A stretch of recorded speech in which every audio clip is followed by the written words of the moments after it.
On a tous chez nous une assiette avec divers objets dedans. Vous savez, cette assiette dans l'entrée, celle qui contient un dé à coudre, un ticket de parking d'il y a 2 ans et un bouchon de stylo. Sans stylo, bien sûr. Eh bien, chez moi, grande gourmande, c'est une assiette de bonbons. Et en passant devant, ces bonbons me rappellent un petit peu mon sujet de thèse, les atomes que j'étudie. Parce que oui, l'objectif de ma thèse est de comprendre ce qu'il se passe entre différents atomes. Prenons un exemple.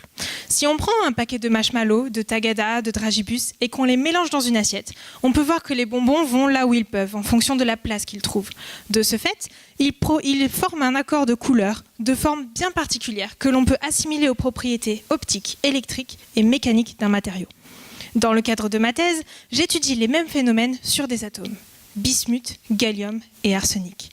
En envoyant ces atomes sur une surface, j'observe leur comportement. Dans quelle proportion ils sont? Est-ce qu'ils sont comprimés ou non? Quelles propriétés ils induisent à mon matériau?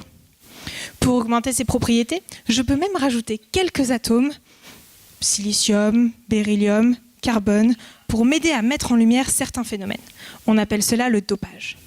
Pour moi, le défi est d'avoir un matériau avec les bonnes proportions de bismuth, tout en ayant les bonnes propriétés optiques, électriques et mécaniques. Prenons un exemple. Si on prend un marshmallow, qui est plutôt gros, plutôt mou, et qu'on le met entre 2 dragibus, on peut voir que le marshmallow va se retrouver comprimé entre les 2 dragibus, ce qui va faire qu'il va s'étendre perpendiculairement pour conserver son volume.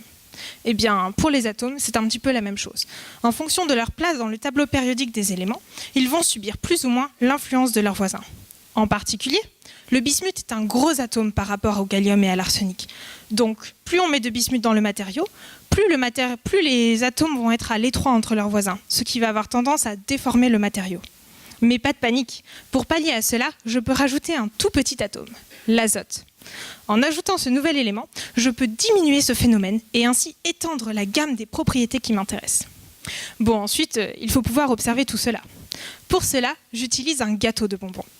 Je coupe une tranche dans ce gâteau et je l'observe.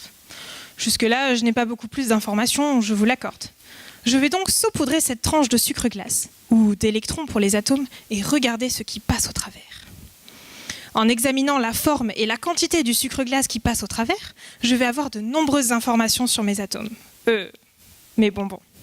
C'est en faisant l'étude de tous ces phénomènes, en les observant et en essayant de comprendre leurs divers mécanismes que je peux contrôler et changer les propriétés de mon matériau. Tout cela pour réussir à réaliser des cellules solaires et des lasers. Merci.